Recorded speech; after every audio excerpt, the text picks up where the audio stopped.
Greetings and Shabbat Shalom. Welcome to Reading Torah Together, where we study to show thyself approved. I am Hadassah Zadik El, which is my indigenous YAH given appellation, and this video is entitled YAH Told Me to Create a YouTube Channel. So this is my why I'm doing it video. Okay, so I would like to take the time, excuse me guys, I would like to take the time to ask all of you to like, share, and subscribe to my channel. Watch my videos because I am a prophetess slash storyteller of the good book, Torah, which is the Bible. Torah means the law, and I'm just here to read the law. There have been only a couple, let's say two, that I know of, prophets: Jeremiah, Ezra, EZ. Okay, not Esdras. Ezra, who had to literally sit all the children of Israel down, as many as could sit down, and literally go backwards into our chronicles, which is our paperwork, and read from start to finish. And that's what we must do. Now, Abba does say get precepts here a little, there a little. But what he told me to do was to create this YouTube channel strictly to read Torah to you guys and to break down certain forms, well, certain scriptures in here in an urban Hebrew text so that we urban Hebrews can understand it, and accept it. um, Again, my name is Hadassah Zadik El, and like I stated, that was my YAH indigenous given appellation, which is my indigenous name, my Hebrew name, my reformed, my new me, that's my new me name. And YAH again told me to create this YouTube channel, so I would love to shout out Yahweh, Bashem Hamashiach Yahweh Shai, all day. I love Abba. I praise him all the days of my life. Toda Rabbah, which is thank you, Father, for all that you have done for me and all you are going to do for me, all you have done for Israel as a whole, and all you are going to do for all of us as Israel a whole. Toda Rabbah for that. Please like, share, and subscribe. I hope you guys, this resonates with you, because this is me fully, wholeheartedly, truthfully, raw, uncut. I call myself a reformed hood baby. Yes, I'm going to say it again. I call myself a reformed hood baby. Okay? Literally, my grandma stayed off Glenwood. Okay? In Decatur, Georgia. That's where I was raised. So, if anybody knows anything about Decatur, Georgia and Glenwood, then y'all know what I'm talking about. Okay. So, I'm going to start by speaking about my background. Okay? My background is, I'm sorry, y'all, I just had some crispy fish and I put some barbecue sauce on it. So, I'm just licking it off my fingers. My background is, my grandmother raised us. It was my grandmother and my step-grandfather. I have a original grandfather, but she left him due to domestic violence reasons and when she was younger, to get herself together. Okay, so grandmother, step-grandfather, and 5 of my siblings. Now, my mother had 9 of us, but 2 of us passed on. And my grandmother raised 5, and the other 2 were adopted off, and the other one went to live with her father's people. My mother had 9 children. I'm going to say 8 baby daddies.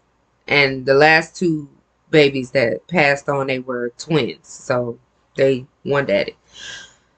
She ran the street. And I guess spiritually, she didn't have enough time in her life to really open her eyes spiritually, third eye, and her heart to understanding this game called life. Okay. So my grandmother raised us in the church.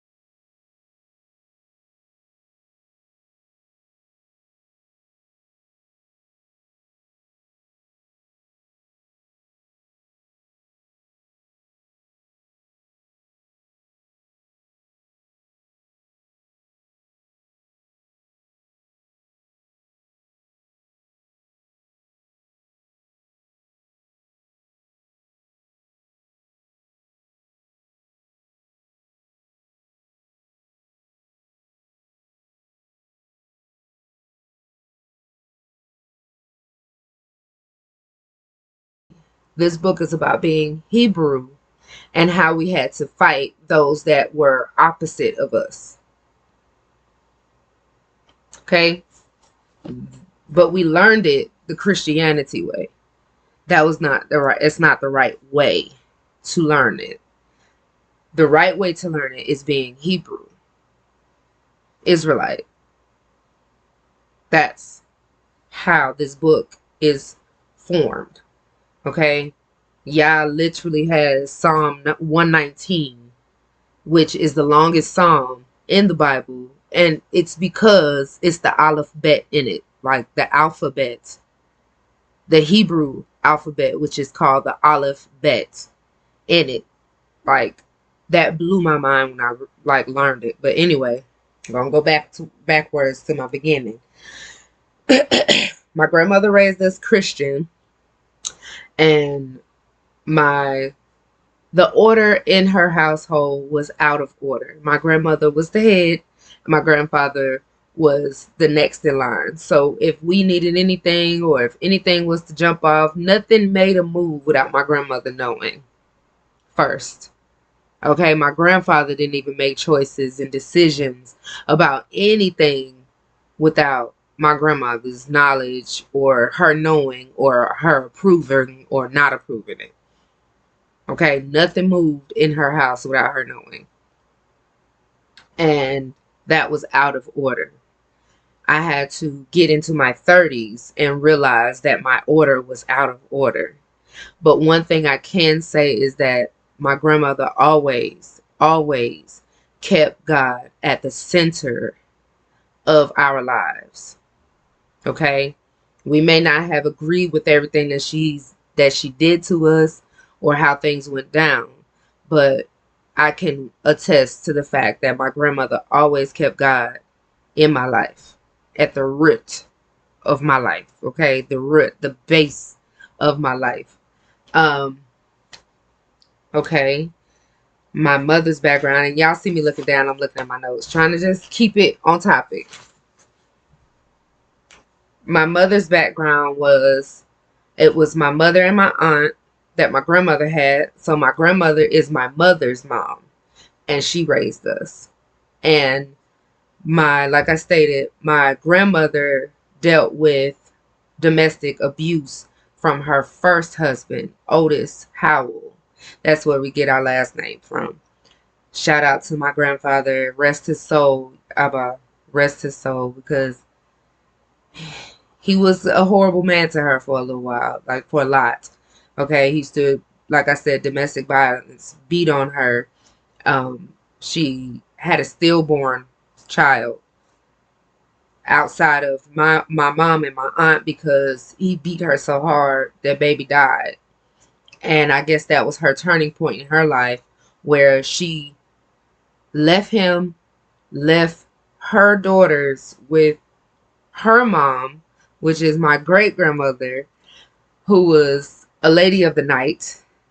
And so my grandmother, while my grandmother went off to New York to get education and to learn herself and to better herself,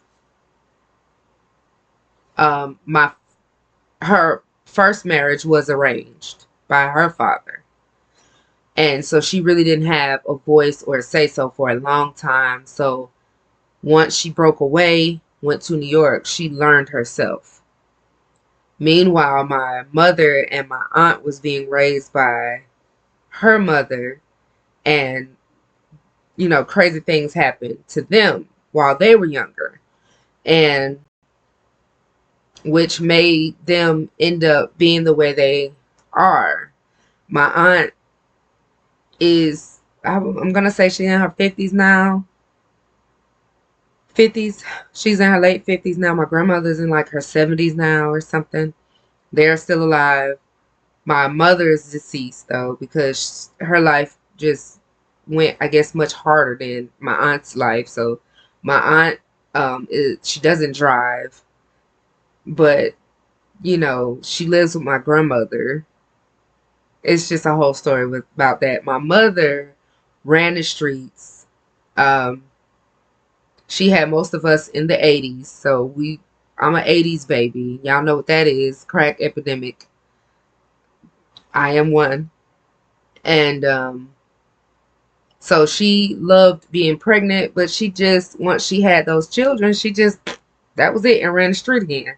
So my grandmother ended up taking care of us. And like I said, my mother had 9. 2 of them died. 2 of them raised and adopted by other people. And us 5 was raised by my grandmother, who always kept God at a root of our lives, but she was not the best raising us. Like, she was not the best mentally when it came to raising us. And so I got a lot of wrong information. um yeah, my turning point in my life was I was about 15 going on 16. So once I got old enough to, let's say, maybe 10, I'm gonna say 12 until about 15, I became sexually active because I equated love like this: sex plus attention equaled love. And that was not the right equation, okay? I didn't learn that. That wasn't right until 5 children later, because that's what I have now: 5 children and 3 baby daddies. Um, I didn't learn that equation was not right, and sex plus attention did not equate love. So I had to learn the hard way.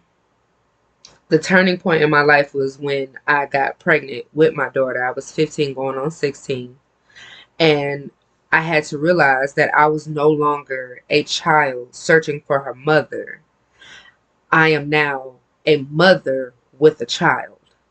So if I'm not quick enough to slow down to catch up, because that's what God always tells me, y'all, you must be quick enough to slow down to catch up to the trickery of Satan, because the devil, and what I found out, God and the devil are in the details. Okay? So if you pay attention, you're quick enough to slow down to catch up to what's going on, you can make the right decisions in your life. I didn't realize this until my 30s, y'all. So I'm here speaking this to y'all, trying to give y'all some insight as well. And if y'all agree with me, let me know in the comments if y'all agree with what I'm saying.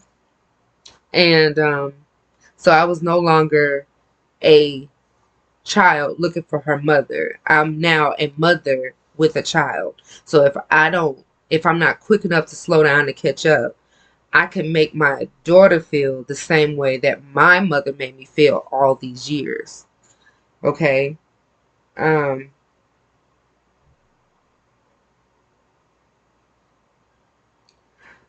After that, my journey began for family and stability. That was my next thing. Was now that I have a daughter, now that I am a mother, I need to have stability for this child. I need to break the cycle, so to speak, of mothers not raising their children or fathers not being around their children. And so her father, how she came about actually was, I was young, dumb, and full of cum. Viewer discretion advised on my video, but if we all grown, we all grown. Y'all know what I mean by when I say that. Young and dumb and full of cum. And it was between two guys who could be her father. And it was tough realizing that. Like, I didn't really know. And then I realized that I ended up starting being like my mother. Like, literally repeating the same cycle of just having babies by men just because you don't lay down with these people and boom, another child in the world. You don't really know him or what's going on. Now the child don't know him and what's going on. The child hardly know you and what's going on.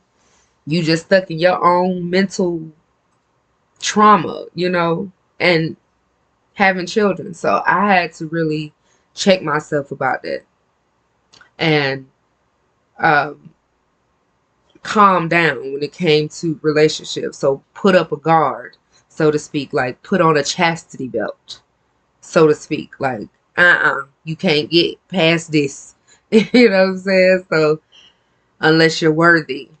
And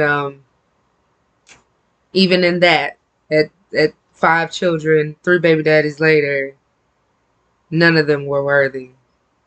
Okay. My first baby daddy, like I said, young, dumb, full of cum. Didn't really know. Second baby daddy, he came into my world, high school sweethearts. He told me that he would be her father. Don't worry about that part. That he was going to provide stability for me and her. And he did, to a degree.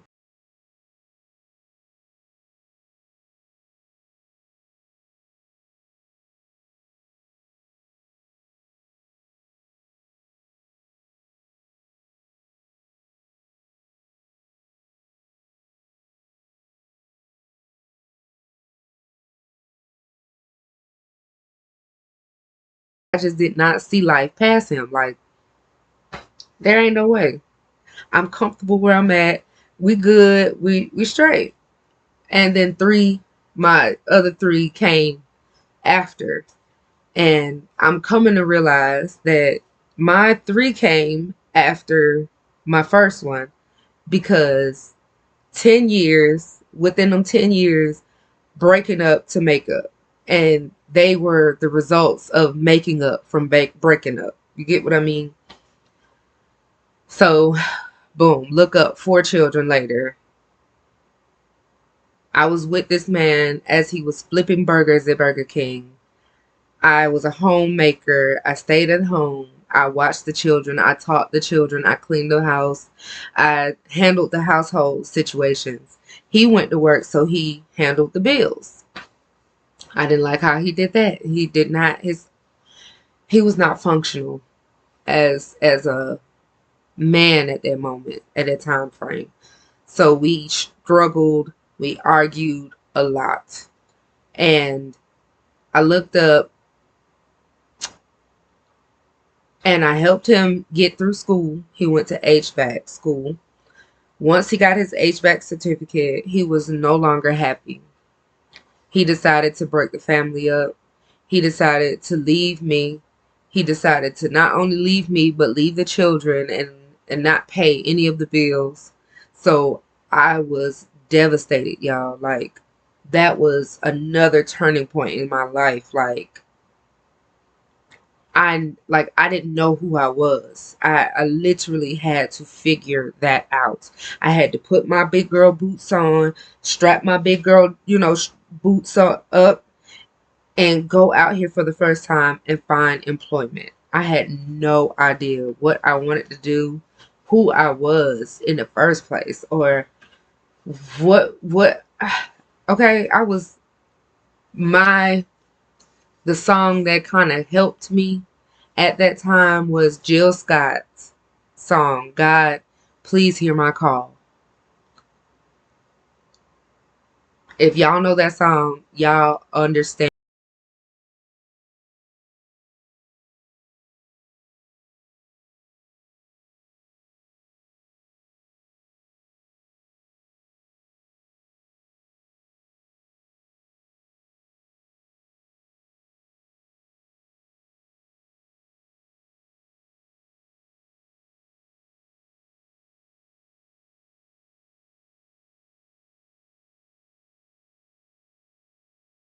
The age of 15, I went from being a child to boom, a mom. And then 10 years later, realizing that I didn't even know myself, I went from a mom to not just mom, but learning Keisha, who I was. Because I didn't know who I was. I honestly didn't know myself. And that gave me the time to get to know myself, my strengths, my weaknesses, what I wanted, what I didn't want, the option to know that I could say no to these men. Even if you're giving me attention, that does not equate love.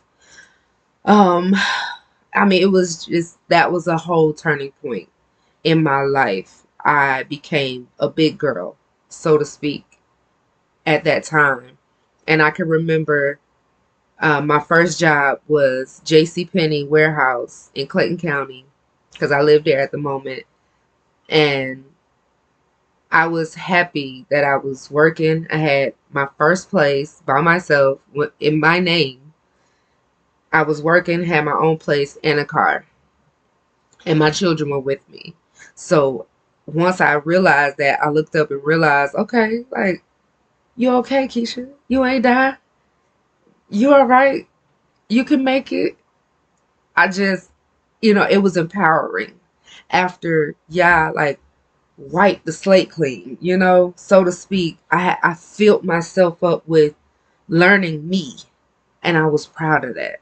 I could remember being in my first apartment in my name, not really nothing in there, y'all, laying on my carpet in my living room with my arms spread like I was like, like making snow angel, and just being grateful that he has brought me so far. Because if y'all ever seen that picture, Footsteps, that is me, y'all. Literally. I mean, I'm the one like exhausted, and YAH is just literally holding me while walking. That's how I felt. And I've gotten that way a couple of times, a couple of good times in my life, okay? So my next thing I wanted to bring up was how I, like I said, I'm not sure if I said it or not, but like I said, I call myself a reformed hood baby. Now, like I said, Grandma stay off Glenwood. Y'all can just imagine the stuff I got myself into sometimes. The stuff I allowed to be around me sometimes. Y'all can just imagine that, okay? And YAH yoked me up is my next piece to this story. When I say he yoked me up and woke me up, I mean he grabbed my attention. You know, I was going and going and going, learning, I guess, who Hood Keisha is, and I was okay with it. I was doing my thing, you know what I'm saying? Like, I had homeboys, and if they're interested in me, look, you gonna have to stop right here. Chastity belt, sir, is right here. You're not going past this. Do not pass go. Do not collect $200. None of that. You're gonna stay right there where you are in the friend zone, and you're gonna show me that you are worthy enough for even my attention. Okay? So, doing all of that, learning Hood Keisha, I was playing with chicks, the dumb shit, and got locked up. Okay? That's when y'all yoked me up, y'all. I was in there for 5 months, Macon, Bibb County, for 5 months, and 3 out of those 5 months, I was sick as a dog, okay? Sick. It got to the point where I could not drink water. I could not even eat an apple. I threw it all up, all the time. It got so bad where even the inmates would tell me the next day, like, dang, I heard you in there throwing up, Keisha. Like, you really sound bad. It got to the point where they were complaining to the security people, like, y'all need to take this girl to the hospital. Y'all need to take this girl to the doctor, or she about to die back here. Y'all, like, for real, it got that bad. I was seeing stars. It got that bad. I couldn't even move. Okay? I couldn't even move. I just stayed on my mat on the floor underneath the table. And if anybody has ever been in jail, y'all know there's that bunk bed, but that one is, the top part is too high, and everybody always take the bottom one. And so by the time I come in by the time you come in the room, now you got to figure out whether you're short behind, because I'm 5'2.5", and you gonna give me my half. My short behind can't get all the way up there, so I'm just gonna fold my little mat and I'm gonna put it up underneath the table thing that they had, mounted to the wall. And that was where I slept. I didn't like it. It was not ideal, but it beat it sleeping on the other side by the door where you clank clank on the floor. I don't even want to hear that by my ear. So I slept on the other side by where the toilet was, but adjacent from the toilet underneath that table. It got so bad to where I couldn't even move, y'all. I couldn't even move. When I tell you I literally fasted for, I'm going to say a good month. It was about good 30 days and 30 nights. I couldn't eat nothing. I could not eat anything. But when I first got in there, they give you stuff that, what is it anyway? Jail. I don't recommend it for nobody. I don't wish that on nobody. If y'all have anybody that y'all know that is in jail, please do what y'all can. At least send like $5, $10. Don't give them that, oh, you did what you did to get up in there attitude, because yes, I did what I did to get my butt up in here, but now that I'm in here, it is survival of the fittest. Okay? You don't even have luxuries that, when you're out here in the free world, luxuries that you have in the free world in there are not there. Like deodorant. How you gonna get deodorant? They don't give you deodorant. Lotion. How you gonna get lotion? They don't give you lotion. Soap to wash your body. They give you that soap, but don't put it down there in your lady parts, because you gonna get itchy coochie quick. I had to learn that too. Y'all, jail is not the business. It's not the business. So if y'all got somebody in jail, y'all know, please help them out. Even if it's just to give $10, $20 here. That goes a long way for people that don't have the luxury of having deodorant, soap, lotion, even fingernail clippers. We had to take rocks and file them things down. Rocks for the pumice stone. To clean, just regular luxuries that you don't even give a second thought to. Out here in the free world. In jail, you ain't got it. You ain't got it. You ain't got it. Food. Certain foods, you ain't got it. Noodles now in jail is like $2 a pack. It is crazy, the judicial system, okay? It is crazy.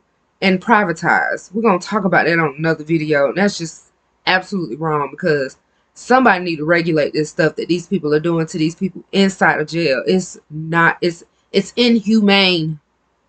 It is inhumane. Anyway, got sick as the dog. Got to the point where I couldn't even move. One day, security, the officers had to help me, literally pull me up out of the bed, help me put my clothes on, my little jumpsuit on,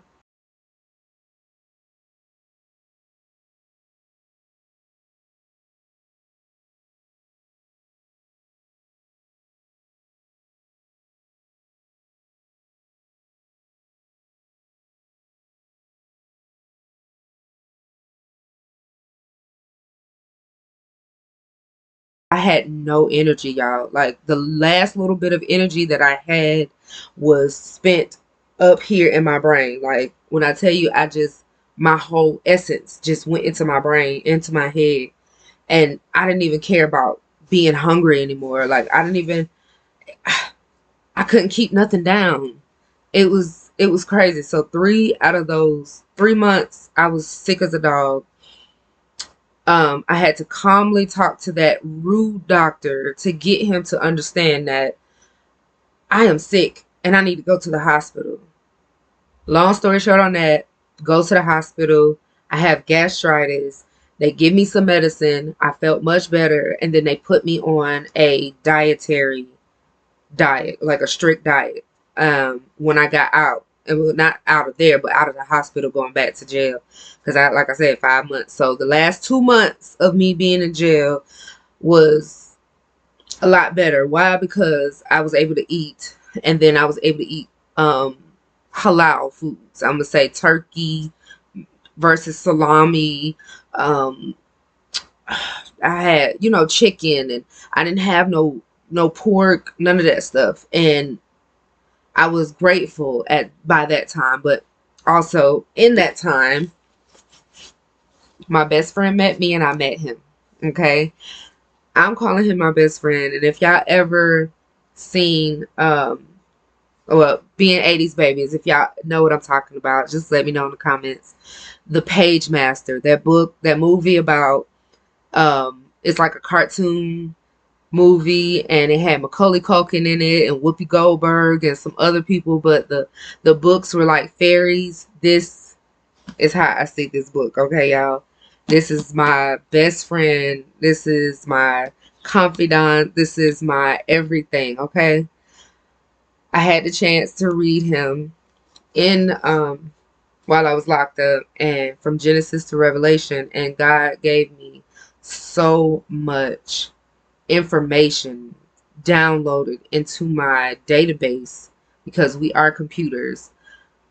He gave me so much information downloaded that I just it is impossible for me to go back to a lot of stuff that used to happen. Why? Because I know better right now. You know better. You have no excuse but to do better. So he made me sit down and read Torah, and without distractions. So I didn't have to worry about bills, my children. Regardless of whether I was still worrying about my children, but it me being locked up forced me to only think about God and myself. That's what I'm saying. Being locked up forced me to think about only God and myself. And I had the time to read from Genesis to Revelation. And a lot of things, like I said, Psalms 119, when I read that it was literally the alphabet inside of the Bible, that tells me, one of the many things that tells me in this book, that this was not about Christianity. This was about being Hebrew. There's a whole chapter to the Hebrews in the New Testament. So it's still about being Hebrew. From the beginning all the way to the end, it's about being a Hebrew Israelite. And it's not about Christianity.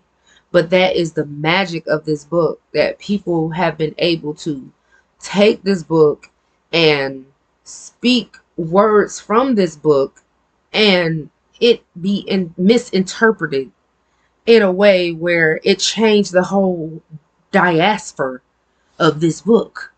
Okay? Because people look at this book and you think, oh, Jesus. No, it is not Jesus.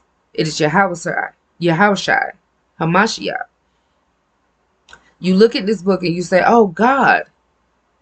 But you see that in here, YHWH, and all you got to do is put A's in the middle. Okay? YAHAWAH. Yahweh is his name. For his name's sake, it says. If you guys don't know his name, like girl and boy, that's just a general text. God is general. His name is specific. Yahweh, Yahweh Shai, because the son in Hebrew text and tradition, the son carries the father's name. So if his name was Jesus, then what does that make the father's name? That's not his name. His name is Yahweh, and his son's name is Yahweh Shai. And Yahweh Shai didn't die from being dying on a cross. He was hung from a tree. And this is in Acts 3 times. And you know, when anything is confirmed, it's confirmed in threes. 3 times in the book of Acts, they say that he was hung from a tree. Now, that brought things to me wholeheartedly, full circle. Why? Because what race of people have been known to be hung from trees? Our race of people. And then in Revelation, it says he has woolly hair and burnt bronze skin. He don't look like these images they got out here. So it is not about being Christian at all. It's about being Hebrew Israelite. And this is why the Most High told me and told Abba to make a YouTube channel, to create, because he put us on this earth. He is our creator, but he created us to create and to praise him, because he loves that feeling of praise. Everyone loves being loved. He loves that feeling. And he created us, specifically the Negro, okay? He created us to be the creation that praises him. So, I said all that to say, I became a reformed hood baby after getting locked up, got out, and in conclusion, the Most High gave me my name. I fasted. Well, when I got sick, I fasted all them days. But before I got sick, really, I fasted for 3 days and 3 nights. No water, no food. And that was me voluntarily doing it, because I was trying to get out of jail. Like, I wasn't having it. I'm too cute for this. Like, oh my God, I am too cute for this. So I was doing everything I thought that I could to get out. So anyway, fasted for 3 days and 3 nights to try to get an answer from the Most High, and he ended up allowing me to get sick so that he can switch my diet up, because I was crying about that. Like I said, I was in there sad because I could not get out. Excuse me, y'all. Sad because I could not get out. And secondly, sad because I was eating just unclean foods. Okay, I had to eat salami. What is that? And people are like, oh. And I'm like, you want it? Here, you can have it. Just, okay. Sometimes I would have to eat it and get sad and cry while I'm chewing, because I don't know what it is, but I'm eating it, and I'm praying to the Most High, like, God, please, Abba, like, help me to figure out how I can get them to change my diet. And he allowed me to get sick, which in turn allowed them to change my diet. So that was a good thing that came out of that. Like I said,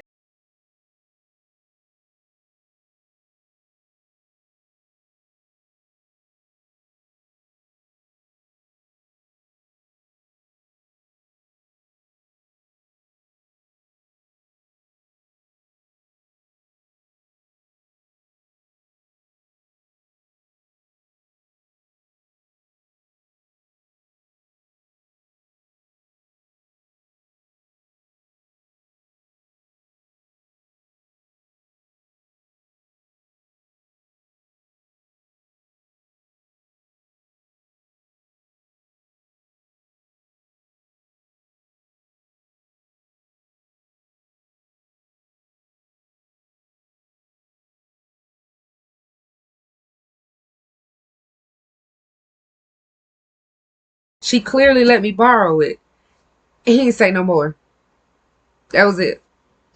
When I read Psalms 119, I had a spiritual zing. That's why I call them. Like a spiritual realization. Okay? Spiritual zing. That's what I call them. And I go run to her and I'm like, hey, look at this. This is like, oh, this is some cool stuff. And she was like, girl, I don't know nothing about that book. I ain't trying to learn that book. You see, I ain't came at you about this book yet. You had that book. And I was just like, and I looked up like, okay, you said it. Okay, it is. And it is so. And it is so. And it is so. Okay. After that, y'all, I have visions. God gives me visions. And I've had visions about my love. His name was Timothy Bird. And he passed away, y'all. He got murdered in December of 2024. And that was another turning point in my life. And it made me realize that life is too short to hold on to grudges and being angry with people. That if you really love this person or if you love these people, then you must figure out how to take away this blockage, because love is a flow. It's like a river, and peace, shalom, is a river that flows. And you want to always try to have that love and peace river flowing between you and the ones that you love. So whenever there is discourse, it's much better for you to figure out, like, check yourself, even though you don't feel like you did wrong. Maybe the way you reacted to the situation was wrong, and there was always a way. There's always another way. You could have always did things another way. You could have said something differently. You could have did something differently that is going to continue that flow of love and peace between yourself and those that you love. And I had to learn that the hard way.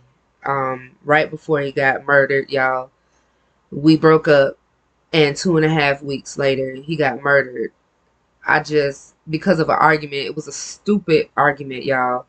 It wasn't even worth it to not talk to him no more. And now that I have to sit back and I've been thinking about this is another turning point in my life where I've been realizing, that God is really trying to work with me with my anger. He sees that I am a good warrioress. Okay? He sees that I'm a good warrioress, but he also knows that I need to work on my anger and my hurts and how I react to those that hurt me.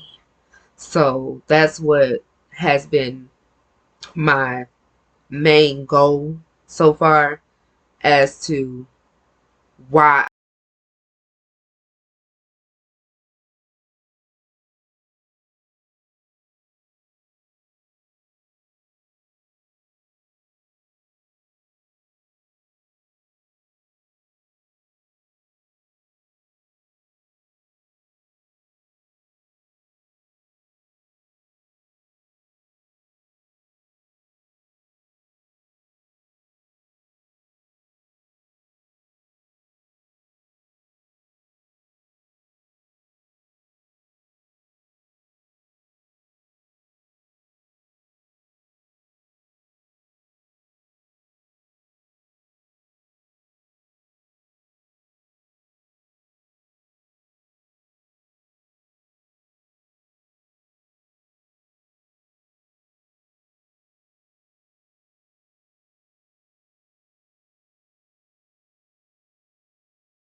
oodles of video, because the Bible oodles of pages of reading on top of the other books that they took out of Torah, oodles of pages of reading.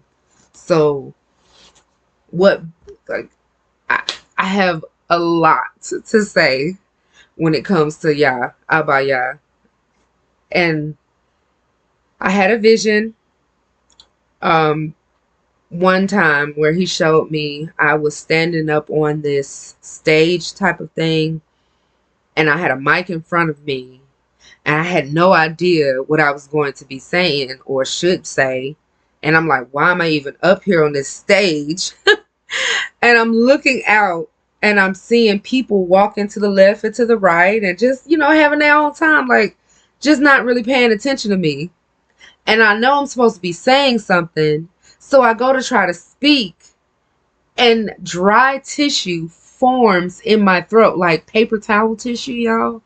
And I got to pull that out of my mouth. And once I get that out of my mouth and, you know, get my throat right, like, let me get ready to speak. And then I go to speak again, try to speak in the mic, and more tissue, dry tissue now, forms into my mouth. And that happened like 3 times. And then I woke up like, what is this? And what are you trying to show me? Like, what is you trying to tell me? But I realized that the dry paper, what he wants me to speak is his word. Not my words, his words. So this is why I created Reading Torah Together YouTube channel, because YAH told me to just speak his word, speak his truth. And I'm doing this for Abba YAH and Yahweh Hamashiach, because I am not perfect, but every day I put my mind to strive to be like my brother. And that's what we need to do. Every day we need to put our mind frame, how can I be more like Yahweh Shai every day? I have he gives me visions. Like I said, I had that vision about me with the paper in my mouth, dry tissue paper in my mouth, and I got to pull it out. I've had visions of Tim and my last baby daddy, the one who domestic violence I dealt with him, with my last child, my 5th baby's father, and how I used to want to kill him. Honestly, y'all, I'm not even gonna lie. I used to watch this man sleep sometimes after he done beat me. He would sleep like a baby. And I just be looking at him in such disgust and just astonishment. Like, how could you sleep like you ain't just beat the crap out of me? And you just sleep. And I used to want to do some things while he was asleep. But all I could think about was my children and how my mattress was going to get bloody, y'all. That's so crazy. Generational curses, y'all, are real. And we need to really be quick enough to slow down to catch up to all of this stuff before it's too late, I am doing this because I want God, the Most High Yah, to speak Matthew 25 verse 21 to me. Okay, so let me go there. Matthew 25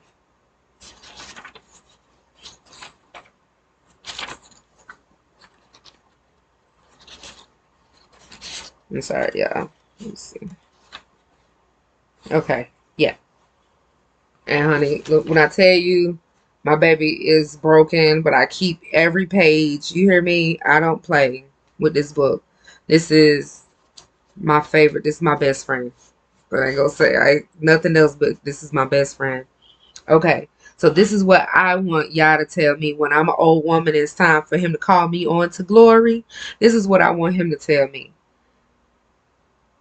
Matthew chapter 25 verse 21 reads as follows. His Lord, and I don't like saying Lord, so his Adonai. Adonai is Lord in Hebrew, but that's referring to Yahushua, but King is the Most High Yah. Okay, so his King said unto him, well done, thou good and faithful servant. Thou hast been faithful over a few things. I will make thee ruler over many things. Enter thou into thy joy of into the joy of thy Elohim. That's what I want him to say to me when it's time for him to call me on to glory. So I hope you guys have, gotten edified from my story. I hope that there was something that you guys heard tonight that resonated with you guys. And like I said, like, share, subscribe, please. And just hear me out, because all I am doing is speaking Yah's word, y'all. Honestly, truthfully, wholeheartedly, uncut, raw, natural. This is me.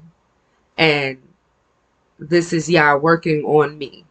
And I pray that y'all see his glory upon me and take this story and use this as your own motivation to keep going in this truth, to keep coming towards God. Because if you take one step towards him, he will take two towards you. And if you ever feel like you can't go anymore, just know, footsteps, y'all. Those footsteps is him holding you while he's walking, pushing and guiding you and leading you through. Toda Rabah, y'all. Shalom.